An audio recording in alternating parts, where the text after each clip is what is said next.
નમસ્કાર દર્શક મિત્રો, હું છું રમેશ દાન ગઢવી અને ગોલ્ડન ન્યૂઝમાં આપનું હાર્દિક સ્વાગત કરું છું. જોઈએ આજના સમાચાર વિગતવાર. અબડાસાની પેટા ચૂંટણીની અનેક વાતો રહસ્યના તાણાવાળા સર્જી ચૂકી છે અને ખાસ જે ત્રિપાંખીયો જંગ થવાની સાથે અપક્ષનો પલડો ભારે જોવા મળી રહ્યો છે તે રીતે હવે જોઈએ તો મતદારોના મતદાનની ટકાવારી સાથે કયા વિસ્તારનો શું પરિણામ આવે ચર્ચાનો દોર શરૂ થયો છે. પણ આખરી પડાવ પૂર્ણ કરીને હવે જીતની આશા સેવી નવી પાર્ટી બનાવવાની ગણતરી શરૂ કરી છે. એવા હનીફ બાવા પડિયારને સાંભળીએ તેમની સાથે રહેલા તેમની ટીમના સભ્યોની અનુભવની વાતો. ચૂંટણી અબડાસાની, પરંતુ ચર્ચા આખા ગુજરાતમાં, અને એ પણ એક અપક્ષ ઉમેદવારની જે વિન એટલે કે જીત તરફ જઈ રહ્યા છે એમના બાબતે ઘણી બધી અફવાઓ, એમને રોકવા માટેના ઘણા બધા પ્રયાસો અને ઘણી બધી તકલીફો ઊભી કરવાની કોશિશ પણ ક્યાંય પણ ડગ્યા નથી, અડગ રહ્યા છે, પ્રજાની સાથે રહ્યા છે અને પ્રજાના કામો જ્યારે કોઈ પણ હોદ્દો ન હતો ત્યારે કર્યા છે. ત્યારે એક બહુ જ ચર્ચામાં પહોંચી ચૂકેલા હનીફ બાવા પડિયાર સારી એવી સેવા કરીને પોતાની નામના પ્રાપ્ત કરી છે. એનાથી વધારે પ્રજાની વચ્ચે આવ્યા અને જે ઉમેદવારી ફોર્મ ભર્યું છે ત્યારે વધુ લોકચાહના મળી છે. તો એમની સાથે વાત કરતાં હું આનંદ અનુભવું છું. આજે છેલ્લો દિવસ છે, તો કઈ રીતની તૈયારીઓ શરૂઆતથી તમે અત્યાર સુધી કરી અને લોકોએ તમને શું પ્રોત્સાહન આપ્યો છે? લોકોએ જ્યારથી અમે ફોર્મ ભર્યું છે ને ત્યારથી પ્રોત્સાહન સારું જ મળ્યું છે, સમર્થન મળ્યું છે ને પબ્લિક જોઈ રહી છે. તમે મીડિયા પર જોઈ રહ્યા છો, કોંગ્રેસે અને ભાજપે ઘણા બધા મોટા નેતાઓને બોલાવ્યા, તો પબ્લિક ક્યાં આવવા તૈયાર નથી, એ લોકોને સાંભળવા જ તૈયાર નથી. કેમ કે આ બે જૂઠાળાઓ છે અને વિકાસના નામે પ્રજાનું શોષણ કર્યું છે.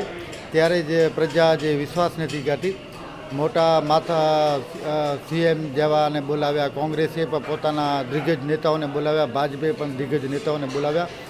પછી પબ્લિકને ભેગી ન કહી શક્યા, પબ્લિકનું દિલ ન જીતી શક્યા. ને મેં છે ને એમ તો 10 તારીખે રિઝલ્ટ આવવાનું છે, પણ મેં પબ્લિકનું દિલ જીતી લીધું છે. ને મેં જ્યારે એક વોટ્સઅપ ઉપર અથવા મીડિયા થ્રુ એક મેસેજ મોકલાવ્યો છે, ત્યારે પબ્લિક પૂરા સમર્થનમાં જોશથી નવજુવાનો મારા સાથે ખડા ઊભા રહ્યા છે. જ્યાંથી ફોર્મ ભર્યો છે ને આજે 100 દિવસ થયા, 100 દિવસમાં મને ગામે ગામ સમર્થન મળ્યું છે. એ પર ઢોલ નગારાઓથી ઘોડા ઉપર બેસાડીને મને સમર્થન આપ્યું છે, મારું સ્વાગત કર્યું છે. ને લગભગ બધી જગ્યાએ હું મોડો પહોંચ્યો છું પબ્લિકની માંગને લીધે. કેમ કે જે જગ્યા ઉપર અમારા પ્રોગ્રામ હોય તો વચમાં જે ગામડા આવતા હોય જબરદસ્તી મને ઉતારીને સ્વાગત કરે છે ને હું દર જગ્યા ઉપર મોડો પહોંચ્યો છું, 1 કલાક 2 કલાક. પબ્લિક ત્યાંથી હટી નથી. હવે એમ સમજો કે સાવ છેલ્લી અણી ઉપર ઊભા છીએ. પ્રજાનો જે મૂડ છે એ તો આપ મીડિયાવાળા પણ જોઈ રહ્યા છો કે કોંગ્રેસ અને ભાજપથી ત્રસ્ત પ્રજાએ આજે એક ક્રાંતિકારી નિર્ણય લીધો છે અને એ નિર્ણયના સાચા હકદાર હનીફ બાવા છે. એમણે જે પ્રજા માટે, કારણ કે પ્રજાએ રાખેલો ઉમેદવાર છે, પોતે કોઈ હોદ્દા કે રાજકારણમાં કોઈ દિવસ સક્રિય જોવામાં આવ્યા નથી, ક્યારે ભાષણ પણ કરતા નહોતા, પણ પ્રજાના જે આ ઉત્સાહ છે એના લીધે એ ઊભા હતા અને આજે એક પરિપક્વ નેતાની માફક ભાષણ પણ આપી રહ્યા છે. અને લોકોમાં જે ચાહના છે, કચ્છમાં હું એમ માનું છું કે કોઈ એવો નેતા નહીં હોય જે હનીફ બાવાની જે લોકચાહના છે એવી લોકચાહના કોઈ નેતાની હોય. કારણ કે કોંગ્રેસ અને ભાજપ હંમેશ વેચાવ માલ છે અને તે બારાતું ઉમેદવાર હોય અને બારાતું કાર્યકરોને પૈસા આપીને લઈ આવતા હોય છે. જ્યારે અહીંયા તો લોકોએ પોતાની ઈચ્છાથી હનીફ બાવા માટે જે એક જન સમર્થન ઊભો થયો છે એ આવનારી પેઢી, ખાસ કરીને અમારા સમાજ માટે ખૂબ જ ખુશીની વાત છે કે હનીફભાઈએ એક જે અમારા સમાજ માટે કલંક હતો કે કોંગ્રેસની ગુલામી, હનીફભાઈએ આજે એ ગુલામીની જંજીરે તોડી દીધી છે.